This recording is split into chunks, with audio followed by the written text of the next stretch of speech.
महाकालेश्वर ज्योतिर्लिंग उज्जैन नगरी में स्थित महाकाल ज्योतिर्लिंग यह एकमात्र ज्योतिर्लिंग है जो दक्षिणमुखी है।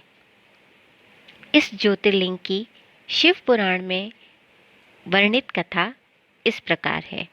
शिव पुराण की कोटि रुद्र संहिता के 16वें अध्याय में तृतीय ज्योतिर्लिंग भगवान महाकाल के संबंध में सूतजी द्वारा जिस कथा को वर्णित किया गया है उसके अनुसार अवंती नगरी में एक वेद कर्मरत ब्राह्मण रहा करते थे। वे अपने घर में अग्नि की स्थापना कर प्रतिदिन अग्निहोत्र करते थे और वैदिक कर्मों के अनुष्ठान में लगे रहते थे।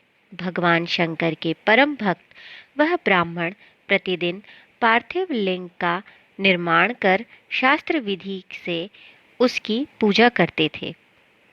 हमेशा उत्तम ज्ञान को प्राप्त करने में तत्पर उस ब्राह्मण देवता का नाम वेदप्रिय था।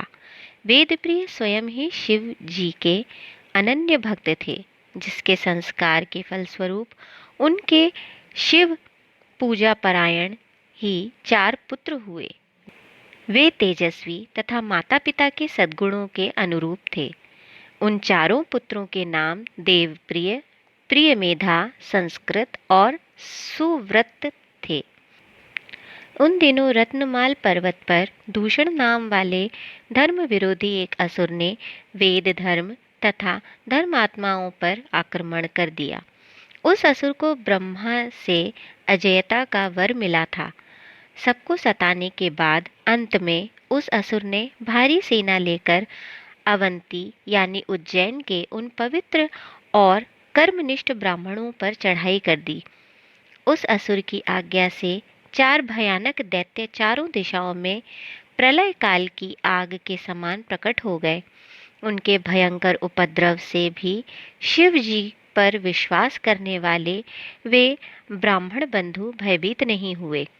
अवंती नगर के निवासी सभी ब्राह्मण जब उस संकट में घबराने लगे, तब उन चारों शिव भक्त भाइयों ने उन्हें आश्वासन देते हुए कहा, आप लोग भक्तों के हितकारी भगवान शिव पर भरोसा रखें।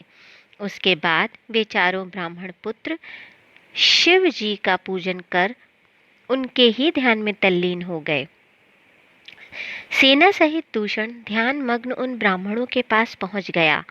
उन ब्राह्मणों को देखते ही ललकारते हुए बोला, उठा कि इन्हें बांधकर मार डालो। वेदप्रिय ने उन ब्राह्मण पुत्रों से दैत्य के द्वारा कही गई बातों पर कान नहीं दिया और भगवान शिव के ध्यान में मग्न रहे। जब उस दुष्ट दैत्य ने यह समझ लिया कि हमारे डांट डपट से कुछ भी परिणाम निकलने वाला नहीं, तब उसने ब्राह्मण को मार डालने का निश्चय किया।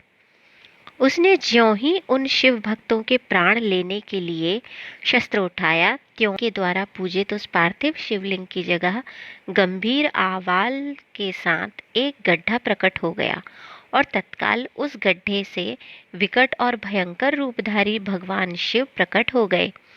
दुष्टों का विनाश करने वाले तथा सज्जन पुरुषों के कल्याणकर्ता वे भगवान शिव ही महाकाल के रूप में इस पृथ्वी पर विख्यात हुए।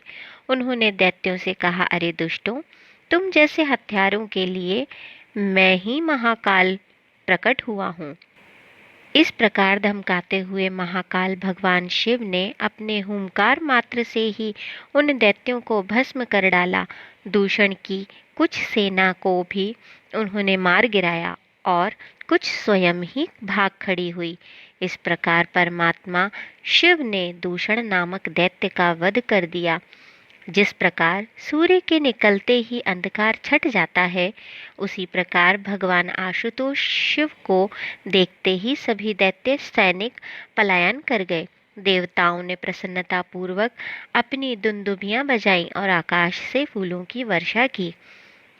उन शिव भक्त ब्राह्मणों पर अति प्रसन्न भगवान शंकर ने उन्हें आश्वस्त किया, कहा कि मैं महाकाल महेश्वर तुम लोगों पर प्रसन्न हूँ, तुम लोग वर मांगो।